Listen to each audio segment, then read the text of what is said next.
First up, we have Chirlane McCray, actually the First Lady of New York City, to talk about the Cities Thrive conference and what cities are doing overall when it comes to mental health issues. First Lady Chirlane McCray, thank you so much for being here with us.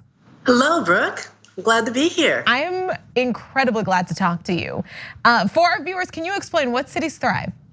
Cities Thrive is a coalition of roughly 200 cities and counties who have banded together to share best practices around mental health, behavioral health, because the federal government is missing in action, and we need to work together to help people. So many people are suffering right now and don't have the services that they need, and Cities Thrive is kind of filling in the gap by making sure that people can have a conversation about what they're doing at home to help people. And I want to know, at least, for our viewers, why did you start this? Why is this something that became such a passion for you? There's a personal aspect to this, right? Absolutely. We all have personal stories. Yeah. In fact, that was one of the first things I asked people at this conference. How many of you have a personal story? Can you please raise your hand? Every single hand went up because mental illness and substance misuse are so common. 1 in 5 is the statistic. Now, I have mental illness in my family, certainly substance misuse, but so does everyone else in some way or another, whether it's direct or indirect. For me, growing up, it was, I believe my parents suffered from untreated depression. I don't know for sure because they were never diagnosed, but that had an effect on me. When I was growing up, I was subject to discrimination and bullying, and that had an effect on me growing up, and gave me tremendous anxiety in my life. These are things that we don't talk about very much, and we need to have more open, honest conversations because it's all around us. It's part of the human condition that we have these emotions that we can treat, can help people be more resilient with, and that's what Cities Thrive is all about. It's about sharing stories and sharing programs and services that we can all do in our home localities. I want to expand on something that you just said. You mentioned that's something that you ask everyone, like who has a personal story, and everyone raises their hand. Do you think that this program, do you think Cities Thrive is helping destigmatize mental health? Yes, I do. You do.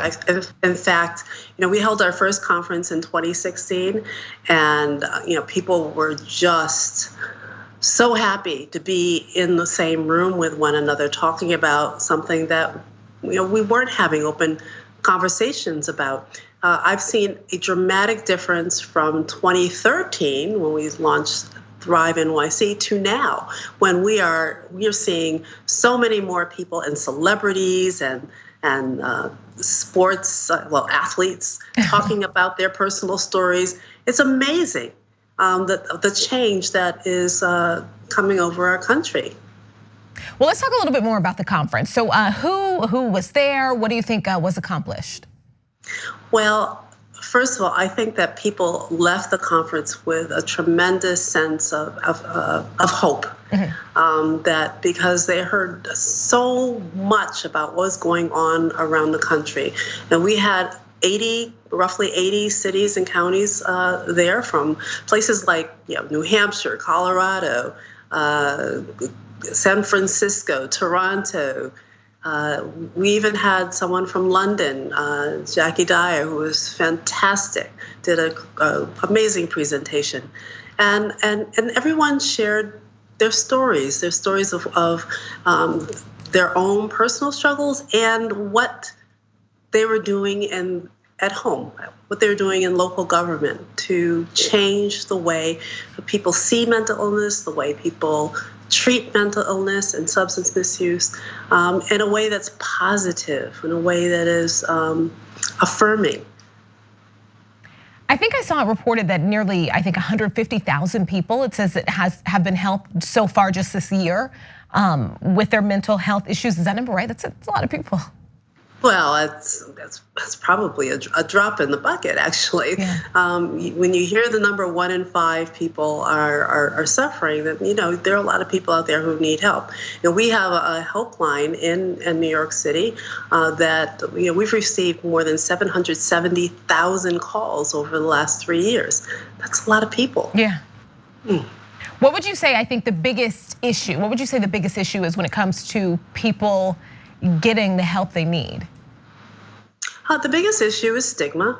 People are afraid to reach out. Some people don't know that they can reach out, don't know that they have a condition that can be helped. But stigma is still very big. People have been taught that showing that kind of need for help is a weakness, or that it's a character flaw. And so they are reluctant to tell anybody about what they're going through.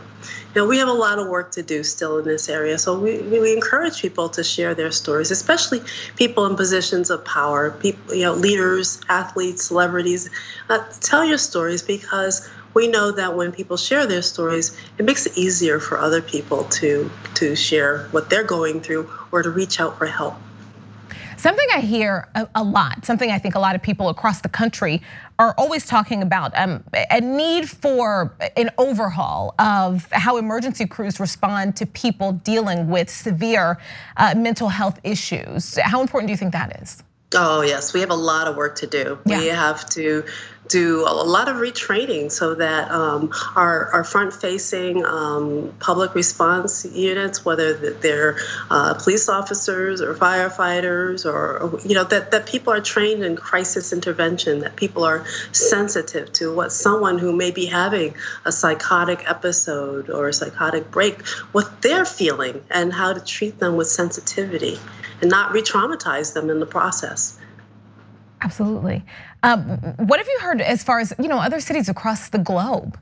What are they doing to work on and better serve people dealing with mental health issues? You see New York City as kind of a leader in this.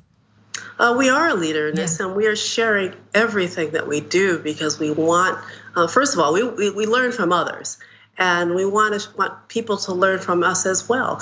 So there is now a Thrive London, for example, and I know that there are people all around the country are looking at our model with our 6 principles and looking at how they can replicate some of our programs. Again, the federal government is not really present in this area, and we have to do more. Too many people are suffering. You mentioned athletes and other prominent people like opening up and being honest about something that affects everybody, essentially. And I've seen many reports of you opening up and telling personal stories, and you just told us a bit earlier. Why is that important to you specifically, to kind of share your own personal stories? It's important for me because I want people to know that first of all, for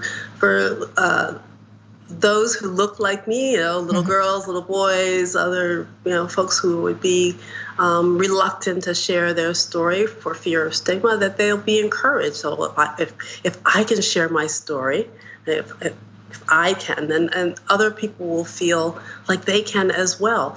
It's the same thing when our faith leaders or celebrities like Serena Williams, they tell their stories. Other people feel like, oh, well, I mean, if they can tell their stories, then I can too. It just makes people feel a little more comfortable with the subject matter. Absolutely. First Lady of New York City, Chirlane McCray, thank you so much for being here with us. Thank you, Brooke. I appreciate your time.